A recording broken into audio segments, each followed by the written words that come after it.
महर्षि उड़िया बाबा को भी एक उपासक ने प्रश्न किया था कि महाराज जी, मन कैसे रुके? तो उड़िया बाबा ने उत्तर दिया, नियम पालन से। यदि हम नियम पर दृढ़ रहें तो मन हमारा क्या कर सकता है? नियम तो परमात्मा देखता है। हम लोग नियम पर दृढ़ नहीं रहते, इसी से हमारे देश की दुर्दशा है। संध्या वंदन तक का नियम जाता रहा है। भजन करने के लिए नियम की बड़ी आवश्यकता। हाँ, बड़े नियम की आवश्यकता है। तो जैसे प्रातः काल से सायंकाल तक की हर व्यक्ति की अपनी एक दिनचर्या होनी चाहिए। ऐसा नहीं कि आज हम 4 बजे उठे, कल 7 बजे उठे, पर फिर मन को आप कंट्रोल नहीं कर पाएंगे। मन के लिए एक दिनचर्या होनी चाहिए कि हमको 10 बजे सोना है, 4 बजे उठ जाना है।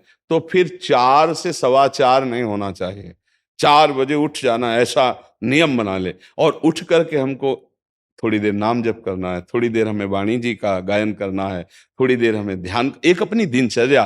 फिर हम अपने संसार के कार्य के नियम, जो संसार के कार्य हैं, उनको भी करते हुए भगवान को समर्पित करें। जैसे जो पद में है, जो आपको राष्ट्र सेवा मिली है, जो आपको समाज सेवा के पद मिले हैं, या आपको जो घर की सेवा के कार्य मिले हैं, उनमें बहुत धर्म पूर्वक आचरण होना चाहिए। अगर आप अधर्म आचरण करते हैं, अपने पद का दुरुपयोग करते हैं, तो आप सुबह जग करके थोड़ा माला चला लीजिए, फिर भी आपका कल्याण नहीं होगा, क्योंकि आप अपने पद का, अपने सेवा का दुरुपयोग कर रहे हैं। जैसे हम जानते हैं कि अधर्म आचरण है, ये अधर्मी है, हमें पता है दोषी है, और वो हमको कुछ धन दे देता है, और हम उसको मुक्त करवाने की बात सोचते हैं, और जो निर्दोष है उसको फंसा देते हैं। अब तुम चाहे जितना माला चलाने की कोशिश करो या दान पुण्य करो, वो तुम्हारा अधर्म आचरण, वो अधर्म का धन तुम्हें सतमार्ग में नहीं जाने देगा। नियम लेना चाहिए कि जिस पद में है, जिस धर्म में है, जिस कर्तव्य में है, चाहे कुछ भी हो जाए, हम अपने कर्तव्य से विमुख नहीं होंगे।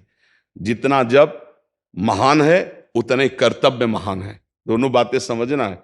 जब माला फेरा और इसके बाद बेईमानी, अधर्माचरण, इनका कोई नियम नहीं है कि हमें कैसे चलना है, तो वो माला काम नहीं कर पाएगा, क्योंकि उसका तभी सत्य भाव माना जाएगा माला जपला, जब धर्माचरण है। धर्माचरण नियम से। बोले वो बड़े कट्टर नियम वाले हैं, उनको घूस नहीं, आप उनको भयभीत करके नहीं काम करवा सकते, प्रलोभन में काम नहीं करा सकते। ये हमारी गृहस्थी है ना, तो गृहस्थी के पालन के लिए धन चाहिए, और धन के लिए हम धर्म को आगे रखें, धन को नहीं। धर्म को, हमारा कर्तव्य क्या, प्रायः जैसे पूज्य बाबा ने कहा, आज हमारे देश में बहुत दुर्दशा हो रही है। दुर्दशा हो रही, क्यों? क्योंकि सब अपनी जगह से गलत हो रहे हैं। अगर अपनी जगह हम ठीक रहे तो हमारी दुर्दशा नहीं होगी, हमारा भजन कम होगा, लेकिन हम धर्म से चल रहे हैं तो हम विजयी होंगे। हम भगवान को प्रसन्न कर सकते हैं, क्योंकि हमें जो कार्य मिला है वो भगवान का ही कार्य, सृष्टि भगवान का कार्य। जैसे नए बच्चे कुछ वकालत पढ़ रहे थे, तो यहाँ के प्रश्न किया था कि हम जानते हैं कि वो दोषी नहीं है, हम जानते हैं कि वो दोषी है, पर दोषी हमें पैसा दे रहा है, तो हम वकालत पढ़ी इसीलिए, हम उसको जिताएंगे, तो क्या कोई पाप है? तो उनका खुला पाप है। बोले नहीं, हमारी कोई ऐसा कंपनी दो, ऐसा कुछ बोले कि हमारी कंपनी को ये सिखाया जाता है, तो हमको तो ये करना ही होगा, अगर नहीं करेंगे तो हमारी वकालत का मतलब क्या रहा? तो नहीं, वकालत का मतलब अधर्मी को मुक्त करवाना नहीं है। वकालत का मतलब अधर्मी के सबूत एकत्रित करके उसको दंड दिलवाना है, और धर्मात्मा को मुक्त करवाना है। अब इसके लिए आपके पास अर्थव्यवस्था अगर कमजोर भी है, तो धर्म व्यवस्था आपकी पूरी है। धर्म व्यवस्था ठीक है तो परिवार स्वस्थ रहेगा, सुखी रहेगा, भगवान आप पर प्रसन्न रहेंगे। अच्छा, फिर हमने तर्क रखा कि जैसे आपकी बहन के साथ कोई गलत व्यवहार करे, आपको पता है, और वो आपको 10 लाख रुपया घूस दे, तो क्या आप उसका पक्ष लेंगे? नहीं। तो फिर दूसरी बहन के साथ किया है। अब यहां विचार करना है ना, अपने भाई का अगर कत्ल किए हो, मुझे पता हो कि ये दोषी है, तो क्या हम पैसे से उसको मुक्त करने देंगे? लगेगा कि जान की बाजी लगा देंगे, और तुम्हें हम, ऐसे ही एक गरीब आदमी की किसी ने हत्या की है, तो आपका पक्ष बनता है। पर यह ज्ञान कहां मिलेगा? बिना अध्यात्म के ज्ञान तो मिलेगा नहीं। ज्ञान तो इस बात का मिला कि कैसे पैसा कमाया जाए। अच्छा, वो पैसा यदि अधर्म से आया है तो आपकी दुर्दशा कर देगा, आपकी बुद्धि भ्रष्ट कर देगा। तो जो बाबा कह रहे हैं कि आज हमारे समाज की बड़ी दुर्दशा हो रही, उसका कारण यही है कि हमें अध्यात्म का ज्ञान नहीं, हमें धर्म का ज्ञान नहीं, और बड़ी बड़ी गलतियां हो जाती है। बिल्कुल पता है आदमी निर्दोष है और हम धन के प्रभाव से उसको दंड दे देते हैं। वो दंडा भगवान जब आपको पलट कर देंगे तो आप सह नहीं पाओगे, उसका परिणाम बहुत बुरा होता है। तो इसलिए समाज को चाहिए अपने अपने कर्तव्य का पालन करते हुए एक नियमावली बना ले। जैसे कुछ दुकानों का नियम होता है कि वहां फिक्स रेट होता है, नहीं होता? वहां ये नहीं चलेगा कि कसम से कहते हैं कि तुम्हें हम अपना जान करके कि 100 रुपया मीटर ये मिला है, हम बिल्कुल मुनाफा नहीं ले रहे। नहीं, झूठ क्यों बोल रहे हो? दुकान खोले हो मुनाफा के लिए, झूठ क्यों बोल रहे हो? नहीं लेंगे मुनाफा, हम जितने का लाए हैं उससे मुनाफा लेंगे, पर 120 रुपया मीटर देंगे, कपड़ा बढ़िया है, नाप फिट है, इससे नीचे नहीं उतरेंगे, हमें सफाई देने की जरूरत नहीं है कि हम कसम खाते हैं या ऐसा। हम जानते हो ये बिजली है, दुकान है, नौकर लगे हैं, तो इसका मुनाफा लेने के लिए दुकान खोलें, कोई दान करने के लिए तो नहीं। तो सबको पता है मुनाफा लेगा, लेकिन एक फिक्स दाम, उसे 10-20 रुपया का मुनाफा लेकर के हम उसको बेच रहे हैं। लेकिन झूठ क्यों बोले? बोले झूठ के बिना धंधा नहीं चलता। नहीं, ऐसा नहीं है। अब असत्य बोलोगे तो उससे जो आपको मुनाफा मिलेगा वो आपकी बुद्धि भ्रष्ट करेगा, और सत्य है कि मुनाफा के लिए है वही चीज, और आप एक फिक्स रेट में दे रहे, बढ़िया है।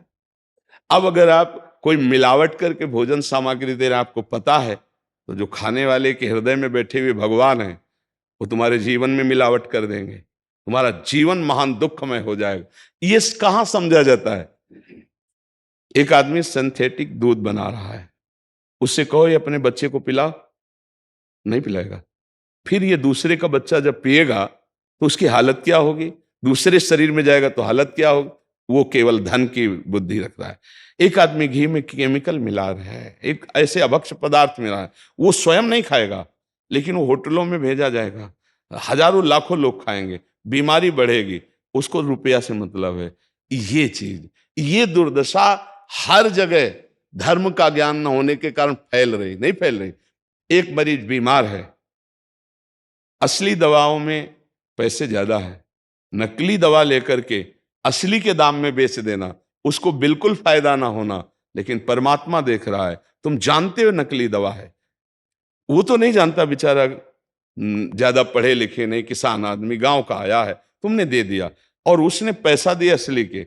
अब वो पैसा तुम्हारी बुद्धि भ्रष्ट करेगा, तुम्हारे परिवार में कलह पैदा करेगा और तुम्हारा पतन कर देगा। ऐसे हर डिपार्टमेंट में, हर विषय में यदि हम अपने धर्म से चले, अपने सत्य से चले और थोड़ा भी भजन होगा, वो आपको उत्तम गति प्रदान करेगा। पर ऐसा कहां समझ में आ रहा? अध्यात्म के बिना भला ऐसा समझ में आएगा? तो इसीलिए कह रहे हैं हमारे देश की दुर्दशा हो रही। पूर्वजों में पहले यह था कि हमारा धर्म नहीं जाना चाहिए चाहे प्राण चले जाएं, हमारा चरित्र नहीं जाना चाहिए चाहे सर्वस्व नष्ट हो जाए। आज इसकी कोई परवाह नहीं, तो उसी से बुद्धि भ्रष्ट हो जाती है, जीवन एक पशुवत आचरण वाला हो जाता है, और वो अपने को बड़ा सुखी समझने लगते हैं कि हमारे पास बड़ा वैभव है।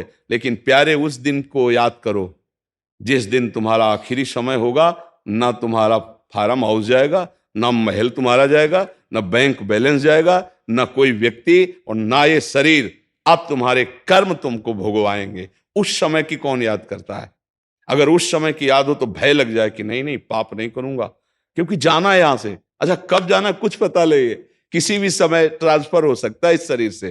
तो हमें लगता है कि महापुरुषों के जो वचन हैं कि हमें एक नियम से जीवन जीना चाहिए, धर्म पूर्वक जीवन जीना चाहिए, अपने कर्तव्य का पालन करना चाहिए। जो हमारे लिए कर्तव्य, आज प्रायः धन प्रधान बुद्धि होने के कारण कर्तव्य स्वाहा हो रहा है।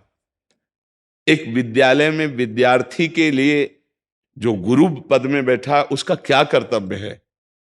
वो अपने कर्तव्य को भूला हुआ है। भला छोटे छोटे विद्यार्थियों को, जिनकी नींव पूरे राष्ट्र सेवा में, समाज सेवा में ये बन सकते हैं, अगर उनको हम सही शिक्षा नहीं दी तो उनका पूरा जीवन बर्बाद हो जाएगा। अगर उनको हम गलत सपोर्ट कर दिए तो उनका पूरा जीवन बर्बाद, क्योंकि नया जीवन है। और जगह जगह अपने अपने कर्तव्यों का यदि पालन किया जाए तो पूरा समाज सुखी हो जाए। लेकिन कर्तव्यहीनता आ रही, कोई अपने कर्तव्य को नहीं समझ रहा है। तो यही बात महापुरुष जनों को दुख लगता है कि अगर सब अपने कर्तव्य का पालन करें, धर्म का पालन करें, भगवान का नाम जप करें तो सब सुखी हो जाए। सुख सब चाहते हैं और आचरण दुख वाले करते हैं, इसीलिए सुख नहीं मिल रहा है, परिणाम में हमें दुख मिल रहा है।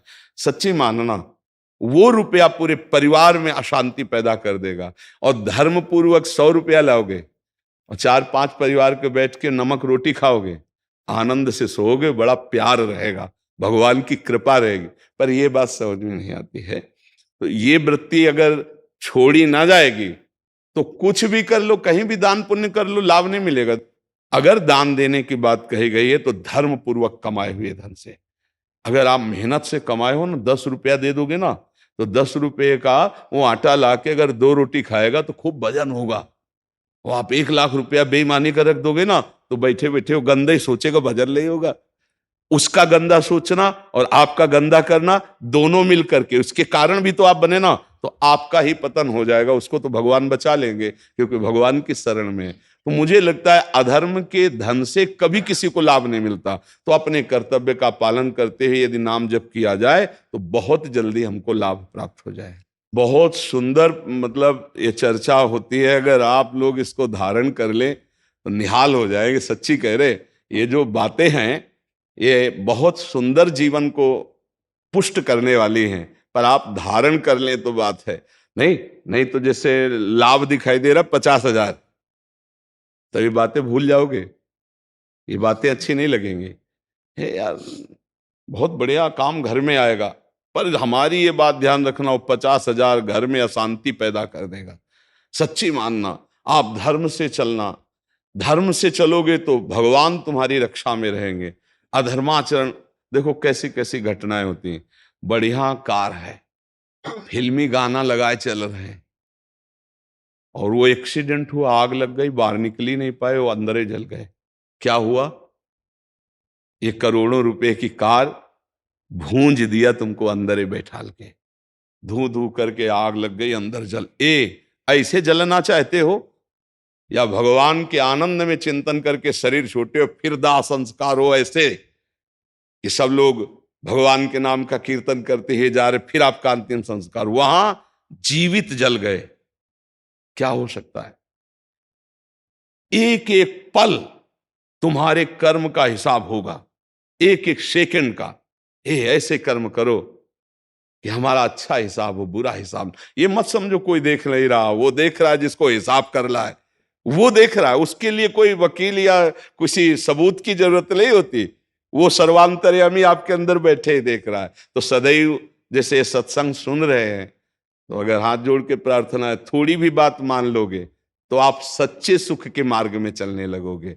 नहीं तो भाई बहुत गंदी हवा चल रही है, माया की बहुत गंदगी ऐसी फैल रही, कलिकाल है ना, कि ये बातें किसी को पसंद नहीं आती। वो बात बताओ कि हम कितना रुपया कमा ले, कैसे कितने भोग भोग ले, और वो अध्यात्म में नहीं है। आपको सच धोखे में मत रहना, अध्यात्म में है। जितना आप धर्म से चलोगे उतना सुखी होगे, और लोक में है जितना धन मिल जाएगा उतना सुखी माना जाएगा। लेकिन वो सुख नहीं है, वो चंद मिनट के लिए हाइलोजन की तरह जलेगा, फ्यूज हो जाएगा। और धर्मात्मा दीपक की तरह जलेगा, पर बहुत काल तक चलता रहेगा। इन बातों का चिंतन कीजिए, खूब नाम जप कीजिए और भगवान के भरोसे रहिए, गंदे आचरण मत कीजिए।